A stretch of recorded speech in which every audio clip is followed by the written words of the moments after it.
presentator yang ketiga atas nama Bapak Bambang Utomo SH. Sudah siap? Siapa? Ya, dengan mentor kalau tidak salah Bapak Muhammad Zulfikar. Benar sih, Iya betul. mentornya. Ya, oke. Pak mentor juga sudah rawuh. Baik, baik, berarti kalau begitu bisa langsung dimulai kepada Pak Bambang Utomo SH. Saya mengingatkan sekali lagi untuk presentasi 5 menit maksimal, maka dari itu gunakan waktu sebaik-baiknya. Kemudian untuk nanti setelah presentasi dilanjutkan penguatan mentor, oke, 3 menit, kemudian lanjutkan tanya jawab penguji maksimal 7 menit. Maka dari itu, marilah kita mulai saja kepada Bapak Bambang Utomo SH. Waktu dan tempat kami aturkan. Silakan. Bismillahirrahmanirrahim. Assalamualaikum warahmatullahi wabarakatuh. Izin share screen untuk Ibu Rizka.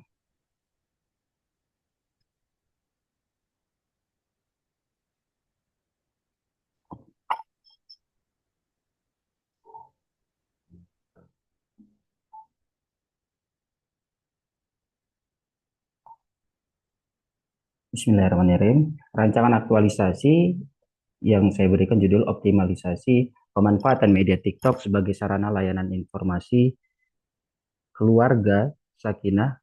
Apakah sinyalnya ada? Keluarga Sakinah di kantor urusan agama Kecamatan Pandanarum. Ini selanjutnya di KUA rancangan aktualisasi di KUA Kecamatan Pandanarum. Presentasi ini akan membahas isu-isu utama yang dihadapi kantor urusan agama Kecamatan Pandanarum dan solusi inovatif dan mengatasinya. Dari sini saya menemukan 5 isu yang relevan. Yang pertama, belum optimalnya pengarsipan dokumen nikah di kantor urusan agama Kecamatan Pandanarum. Yang kedua, belum optimalnya sarana balai nikah dalam pelayanan prosesi pernikahan di kantor urusan agama Kecamatan Pandanarum. Yang ketiga, belum optimalnya pemanfaatan media TikTok sebagai sarana layanan informasi keluarga sakinah di kantor urusan agama Kecamatan Pandanarum. Yang keempat, belum optimalnya layanan bimbingan perkawinan massal di kantor urusan agama Kecamatan Pandanarum. Dan yang kelima, belum optimalnya peralatan kantor di KUA Kecamatan Pandanarum. Dari isu ini, maka disusunlah yaitu penetapan isu dari core isu APKL dari lima tersebut maka diperkecil kembali menjadi 3 melalui USG yang akhirnya mendapatkan yang ketiganya adalah belum optimalnya sarana dan prasarana balai nikah dalam pelayanan prosesi pernikahan di Kecamatan Pandanarum. Yang nomor dua, belum optimalnya pengarsipan dokumen nikah di KUA Kecamatan Pandanarum. Dari hasil analisis isu melalui pendekatan USG, maka core isu utama yang perlu diselesaikan adalah belum optimalnya pemanfaatan media TikTok sebagai sarana layanan informasi keluarga sakinah di KUA Kecamatan Pandanarum.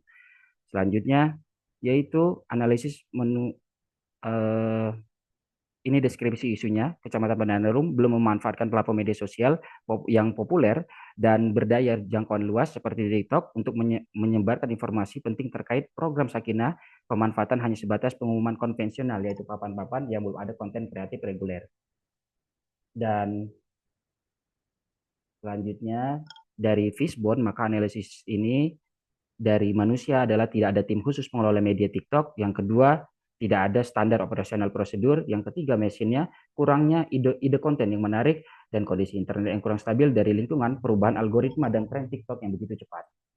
Lalu dari sini kita masuk ke ada nilai-nilai dasar profesi PNS, yaitu berorientasi pelayanan, memberikan layanan informasi yang cepat, tepat dan ramah melalui TikTok, kompeten yaitu mengembangkan komponen pengelolaan media TikTok, pengetahuan tentang keluarga sakinah agar informasi yang disajikan berkualitas. Yang ketiga, adaptif, keberhasilan dan mengadopsi TikTok menunjukkan kemampuan KUA Kecamatan Pandanarum beradaptasi dengan teknologi baru dan menjangkau masyarakat dengan cara yang inovatif. Lalu loyal, menjaga komitmen untuk melayani masyarakat dengan sebaik-baiknya serta mendukung visi misi KUA dan instansi pemerintah. Harmonis, konten yang baik di TikTok yang bersifat edukatif dan menghibur dapat menjembatani kesenjangan antara KUA dan masyarakat. Akuntabel, pengelolaan TikTok yang profesional, menuntut ketelitian dan menyampaikan data dan prosedur resmi KUA. Lalu kolaboratif, produksi konten TikTok yang berkualitas memerlukan kerja tim yang solid. Lalu dari sini ada core issue penetapan gagasan kreatif, yaitu membuat rancangan, membuat aktualisasi terkait pemanfaatan media TikTok di KUA Kecamatan Pandanarum. Dari output tersebut, maka laporan hasil identifikasi kepada mentor dan keterkaitan dengan pelatihan, yaitu akuntabel, menyusun rencana kerja yang terukur. Lalu eh, jika nilai tidak diterapkan, informasi yang disampaikan bisa tidak akurat, menyesatkan atau tidak sesuai dengan hal ini, menurunkan kepercayaan publik kepada KUA Kecamatan Pandanarum. Selanjutnya, perencanaan dan kesiapan sumber daya. Yang ketiga, pembuatan akun TikTok KUA Kecamatan Pandanarum. Yang keempat, penjadwalan penerbitan konten keluarga Sakinah di TikTok. Yang kelima, evaluasi dan pengembangan konten keluarga Sakinah di TikTok. Dan dari sini kita lanjut ke kendala dan antisipasi. Yang pertama tidak yang pertama, perencanaan dan kesiapan sumber daya. Kendalanya tidak ada pegawai khusus yang bertugas sebagai admin sosial, terutama yang paham strategi TikTok. Antisipasinya mengadakan pelatihan sosial untuk para pegawai. Yang ketiganya, pembuatan akun TikTok KUA Kecamatan Pandanarum. Email yang harus digunakan dan terkendala di sana, dan antisipasinya membuat email dengan KUA Kecamatan Pandanarum dan menyelaraskan dengan akun-akun yang lain agar emailnya tetap sama. Yang keempat, penjadwalan penerbitan konten layanan informasi keluarga Sakinah. Kendalanya berapa banyak konten harus diupload setiap minggu. Antisipasinya kita bisa menjadwalkan per hari satu atau per 3 hari satu, karena kita harus mengikuti algoritma bekerjanya media TikTok. Yang kelima, evaluasi dan pengembangan konten TikTok. Ya, kendalanya tidak memahami kapan waktu terbit untuk posting agar mendapatkan jangkauan luas. Antisipasinya kita mengikuti jam upload terbanyak dari review-review kita sebelumnya. Terima kasih. Cukup, Mudah-mudahan Mas. dari pembelajaran ini Smart ASN dan manajemen ASN terwujudnya Smart Governance dan Asta Protas Kemenak Beradab ini masuk dalam nomor 8, digitalisasi tata kelola. Terima kasih. Wassalamualaikum warahmatullahi wabarakatuh. Waalaikumsalam warahmatullahi wabarakatuh. Dilanjutkan dengan penguatan mentor kepada Bapak Muhammad Zulfikar. Bapak Muhammad Zulfikar. Baik, Ya, kepada beliau, Bapak Muhammad Zulfikar, waktu dan tempat kami aturkan waktu 3 menit. Silakan, Bapak. siap. Assalamualaikum warahmatullahi wabarakatuh. Yang saya hormati Ibu Penguji, yaitu Ibu Rizka Nur Fitriah, SSI MBD. Yang saya hormati Bapak Pembimbing, Bapak Dr. Andes Haji Junaidi, MBD. Alhamdulillah, terima kasih atas waktunya. Saya akan sedikit memberikan penguatan terhadap Mas Bambang Utomo ya. Sebagai penghulu ahli pertama di KUA kami, yaitu Kecamatan Padanarum. Mas Bambang pertama kali menginjakkan kakinya di KUA Pandanarum ini sudah melakukan dan menerapkan nilai-nilai berakhlak dan smart ASN, yaitu dengan membuat akun Instagram di KUA Kecamatan Pandanarum. Tidak hanya itu, Mas Bambang juga sudah membuat berita-berita untuk kemudian dikirimkan dan ditayangkan di Kementerian Agama Kabupaten Banjarnegara, sehingga mendorong teman-teman di KUA kita ini termotivasi juga untuk membuat berita yang dikirimkan untuk Kementerian Agama Banjarnegara. Dan syukur alhamdulillah Bapak bahwa kemarin kami baru saja mendapatkan penghargaan yang yaitu pengiriman berita terbanyak di Kemenag Kabupaten Banjarnegara. Nampaknya hal ini menjadi prestasi yang membanggakan bagi KUA kami pada Narum. Yang selanjutnya saya yakin dengan apa yang menjadi gagasan isu Mas Bambang ini di Latsar, terutama di bidang digitalisasi media sosial. Karena sebelumnya Mas Bambang juga adalah seorang konten kreator di TikTok, Bapak, dan di YouTube. Isi kontennya ini adalah tentang artis-artis. Ya, sehingga di Latsar ini Mas Bambang menggunakan judul tentang media sosial TikTok, dan saya yakin insya Allah Mas Bambang bisa menyelesaikan Latsar ini dengan baik di TikTok ini, dan TikTok ini terus berkembang dan berjalan dengan baik sampai perubahan zaman berikutnya, dan selalu berinovatif ya, memiliki ide sehingga tampilannya akan jadi lebih baik dan bagus. Nah, begitu hasilnya juga akan lebih kreatif karena pengalaman yang telah Mas Bambang lakukan di pekerjaan sebelumnya sebelum masuk di KUA kami ini. Mungkin itu Bapak yang saya sampaikan, sedikit penguatan untuk Mas Bambang. Terima kasih atas waktunya. Saya akhiri. Assalamualaikum warahmatullahi wabarakatuh. Waalaikumsalam warahmatullahi wabarakatuh. Terima kasih kami aturkan kepada Bapak Muhammad Zulfikar atas penguatannya untuk Bapak Bambang Utama SH. Mau dilanjutkan dengan tanya jawab dari penguji pada beliau, Ibu Rizka Nur Fitri SSI MPD. Waktu dan tempat kami aturkan. Monggo, Ibu. Oke, terima kasih Mas Agus selaku moderator dan juga terima kasih Bapak Muhammad Zulfikar selaku mentor yang telah memberikan bimbingan. Oke, baik ini Mas Bambang Utomo ya. Tadi sempat disampaikan oleh Pak Muhammad Zulfikar. Ini dulu mantan konten kreator gitu ya Mas Bambang ya. Kurang lebih, Ya, Bu. oke, kurang lebih ya. Nah, menyambung dengan itu ya. Tadi yang mengapa dipilih untuk medsosnya TikTok Mas Bambang? Karena waktu saya pertama kali di sini Instagramnya belum ada, jadi saya bikin Instagram. Ternyata ada Latsar, saya belum tahu sebelumnya ada Latsar, akhirnya saya bikin TikTok selanjutnya.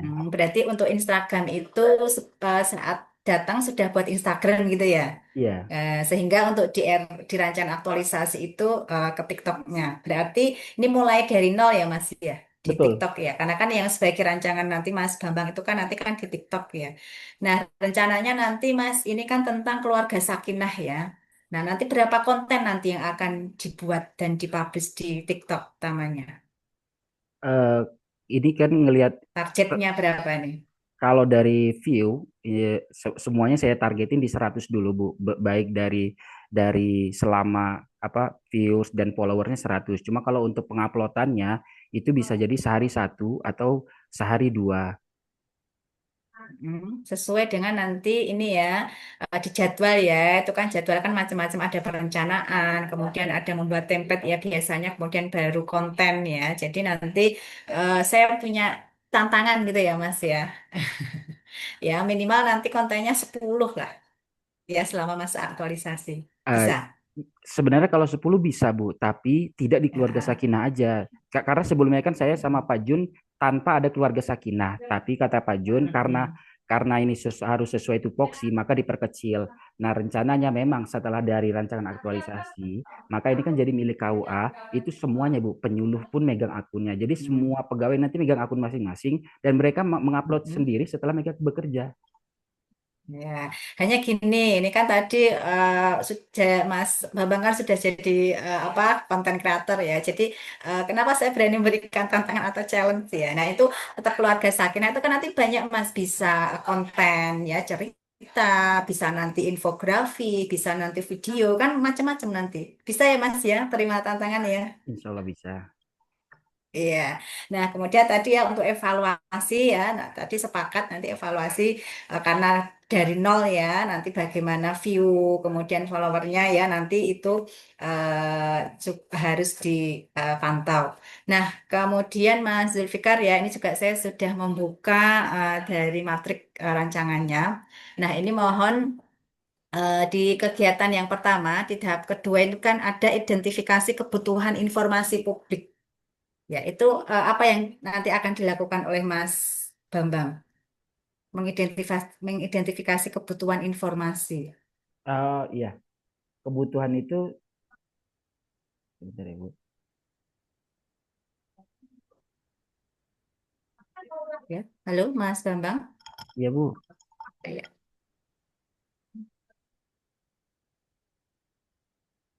Yang nomor dua, ya, kalau ini kan saya kira lebih ini ya, Mas Bambang nanti membuat instrumen yang disebarkan ke masyarakat seperti itu. iya. Kira-kira apa terkait dengan keluarga Sakinah? Nanti diberikan sedikit penjelasan seperti itu ya, Mas ya. Oh iya, baik Bu. Nah, kemudian ini juga ada Mas di apa ya di Matrix ini ada pembentukan tim tim kreatif ya Mas ya. Iya betul. Nah, ini tim kreatif ini nanti Mas Bambang tidak selaku apa ini? Saya Selaku agak khawatir ini Mas, jangan-jangan ah nanti yang membuat konten, ini kan harusnya nanti yang membuat konten, yang mempublish, yang mengendalikan itu kan Mas Bambang, gitu betul. ya. Karena ini ada sebagai rencana tulis. Saya khawatir dengan adanya tim kreatif ini nanti dibagi-dibagi dengan tim-tim yang lain. Seperti apa Ini nanti penjelasannya? ini maksudnya tim kreatif itu kita diskusi ke Hah? teman-teman. Jadi setelah Mhm. jadi saya mikirnya ke depannya Bu, setelah rancangan aktualisasi ini selesai, maka Ya KUA-nya keberlanjutannya ya. keberlanjutannya. Jadi mereka Iya, sudah bisa bikin iya. masing-masing Bu gitu. Hmm.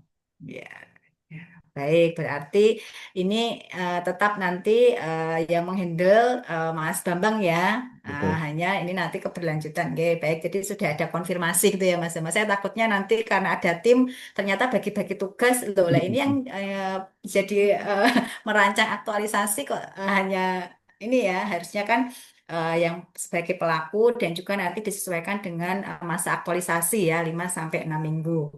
Nah, kemudian juga nanti untuk yang dievaluasi ya, tadi tambahkan ya Mas ya, nanti berapa yang view, kemudian bagaimana kenaikan followernya ya, kemudian yang like, share, dan sebagainya. Nah, satu lagi Mas Bambang ya, ini sudah ada 5 kegiatan ya di matriknya. Nah, kemudian di masing-masing tahapan ini kan baru ada 2, bahkan ada yang 1 tahapan. Ya, nanti bisa ditambahkan untuk satu kegiatan itu minimal nanti 5 tahapan kegiatan. Gitu ya Mas ya. Baik, Bu. Ya, jadi saya simpulkan lagi. Jadi nanti yang menjadi eviden atau bukti fisik nanti apa saja Mas yang dilaporkan di laporan aktualisasi? Tadi ya Eh, jumlah konten, ya, jumlah ya. konten. Kemudian apa lagi? Nah, akun TikTok itu sendiri ya, Betul. ya. Kemudian nanti apa tadi? View-nya apa follower, views, kemudian yang komentar, like dan sebagainya. Itu ya, itu yang nanti harus dilaporkan yang nanti akan saya tagih saat di seminar laporan aktualisasi. Oke, mungkin cukup dari saya. Waktu saya kembalikan kepada Mas Agus selaku moderator. Terima kasih. Baik, terima kasih kami aturkan kepada Bu Rizka selaku penguji yang telah memberikan masukan-masukan untuk peserta. Demikian tadi pemaparan sekaligus tanya jawab dan penguatan mentor dari peserta atas nama Bapak Bambang Utomo SH. Kepada Bapak Mentor, Bapak Muhammad Zulfikar, diperkenalkan meninggalkan Zoom meeting pada pagi hari ini untuk melanjutkan aktivitas yang lain. Terima kasih Bapak atas kehadirannya dan penguatannya. Ya, sama-sama Pak, terima kasih juga.